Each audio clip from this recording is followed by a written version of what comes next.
आप अकेले नहीं। इस ब्रह्मांड में कोई भी मनुष्य वास्तव में असहाय या अकेला नहीं है। मनुष्य अक्सर यह मान लेता है कि धन, संपत्ति और बाहरी साधन ही जीवन का सबसे बड़ा सहारा है। यह धारणा अधूरी ही नहीं, भ्रामक है। धन एक सीमित वस्तु है, वह आता है और चला जाता है। जो स्वयं नश्वर है वह किसी को स्थायी सहारा कैसे दे सकता है? इसी प्रकार शरीर, वस्त्र और भौतिक साधन भी अस्थायी हैं। वे स्थायी आश्रय नहीं बन सकते। स्थायी आश्रय वही हो सकता है जिसका अस्तित्व अनादि और अविनाशी है। वही परम पुरुष है जो इस सृष्टि का मूल आधार है।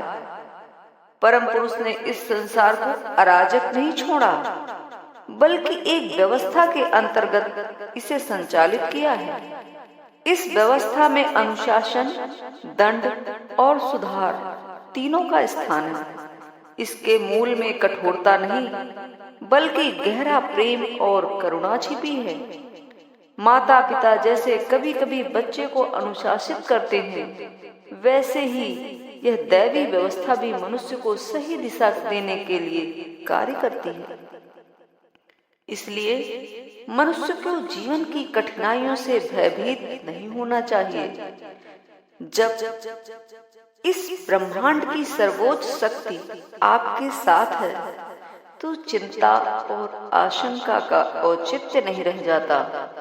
जीवन में आपके सामने कर्तव्य की पुकार है और उस कर्तव्य को निभाने के लिए आवश्यक शक्ति भी आपको पहले से प्रदान की जा चुकी है। परम पुरुष से बार बार शक्ति मांगने की आवश्यकता नहीं है। जो शक्ति आपको मिली है उसका उपयोग करना ही आपकी जिम्मेदारी है। अक्सर लोग प्रार्थना करते हैं, हे भगवान मुझे शक्ति दीजिए, लेकिन जब तक आपके भीतर दी गई शक्ति शेष है तब तक मांगने का प्रश्न ही नहीं उठता। पहले उस शक्ति का उपयोग कीजिए।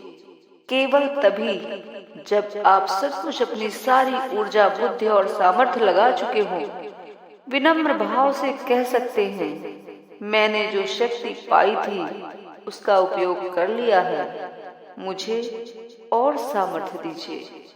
परम पुरुष को उनके कर्तव्य की याद दिलाने की कोई आवश्यकता नहीं है।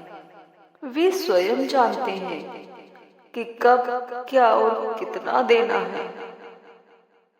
जब मनुष्य को यह अनुभूति हो जाती है कि कभी उपेक्षित नहीं है, तब संसार की कोई शक्ति उसका अहित नहीं कर सकती। सृष्टि की प्रत्येक इकाई उसके सहयोग में लग जाती है। यही दैवी विधान है कि मनुष्य को सौहार्दपूर्ण ढंग से जीना चाहिए और अपनी अंतर्निहित शक्ति का सर्वोत्तम उपयोग करना चाहिए। विलाप और निराशा समय की बर्बादी है। अब मेरा क्या होगा जैसी सोच मनुष्य को कमजोर बनाती है।